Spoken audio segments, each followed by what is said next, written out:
The biggest challenge in public speaking lies in accountability.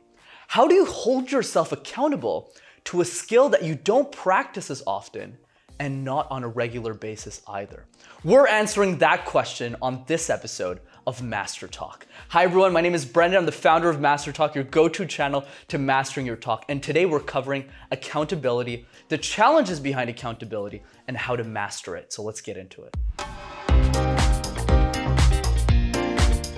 Number one, find an obsessive accountability partner. And note the word obsessive, that's the real key. I always like to say that in public speaking, the harder the craft, the more resilient your partner needs to be. Because when you're running a marathon, for example, and you're practicing alone, you're going to get to that training eventually. You're going to run that jog eventually. But when Brenden is knocking on your door at 5 a.m. in the morning, boy, are you gonna get out of bed and run that marathon, because you both have a clear goal, achieving the marathon. But in public speaking, since those goalposts are more vague, your partner needs to be obsessive about practicing every week, being very hard with feedback, and making sure you're both on track to becoming exceptional. And I'm no exception to this rule either. If it wasn't for my accountability partner who pushed me for 3 years, I wouldn't have mastered public speaking. Whether it was an or ah, whether it was a silence that I missed, whether it was those little nonverbal cues that I'm showing badly, he would point out every little thing.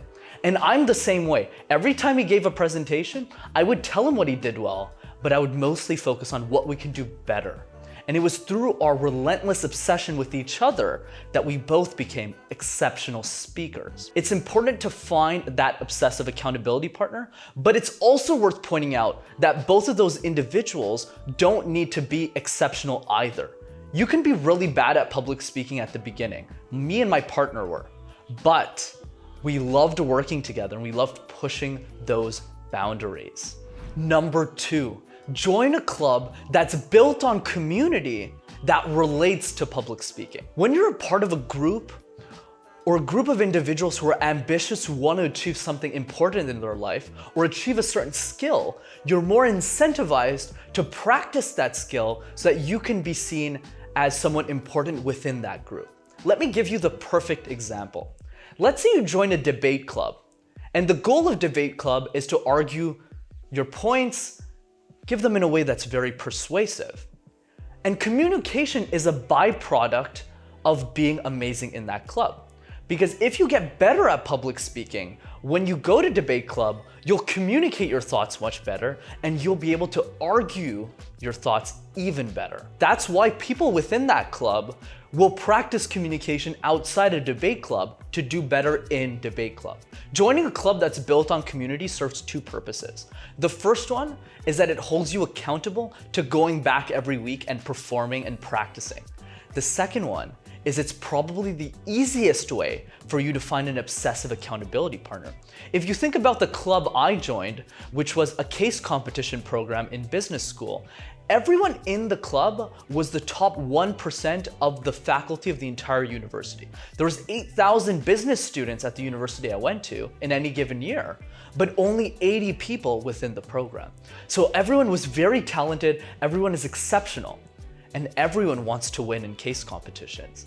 So my incentive to be the leader of that group and to be perceived as someone important within that peer group was to master communication at any cost. So find a club that you love that's related to public speaking, whether it's debate club, whether it's some sort of communication group, or even if it's a book club where you're talking about and discussing topics, you'll be able to find a club that works for you and for your communication skills.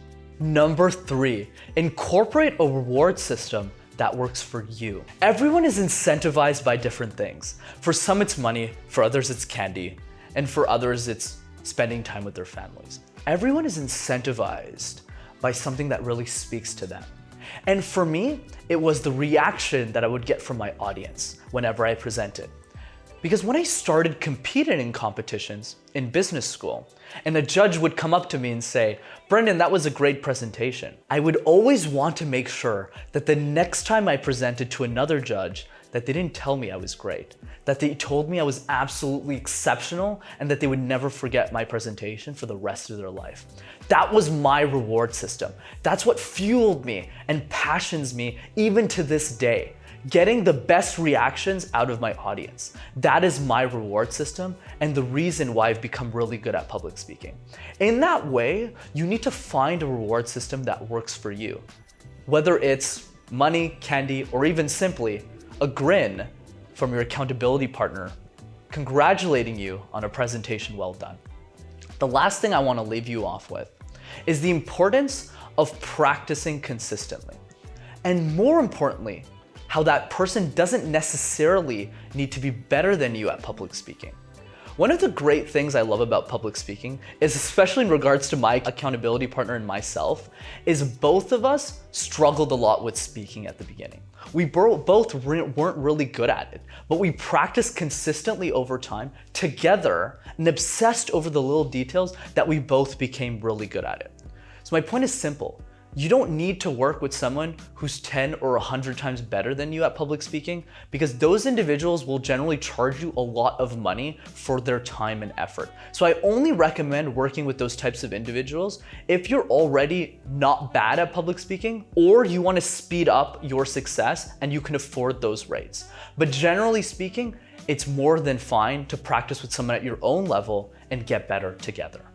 As always, if you enjoyed this week's video of Master Talk, be sure to smash the like button and subscribe to the YouTube channel as well to see more videos like this. And if I can leave you off with one last note, it's this. If you know one person that's struggling with accountability, whether it's in public speaking or any other area of life, be sure to send them this video so that they'll be one step closer to mastering their talk. Take care, everyone, and see you next time.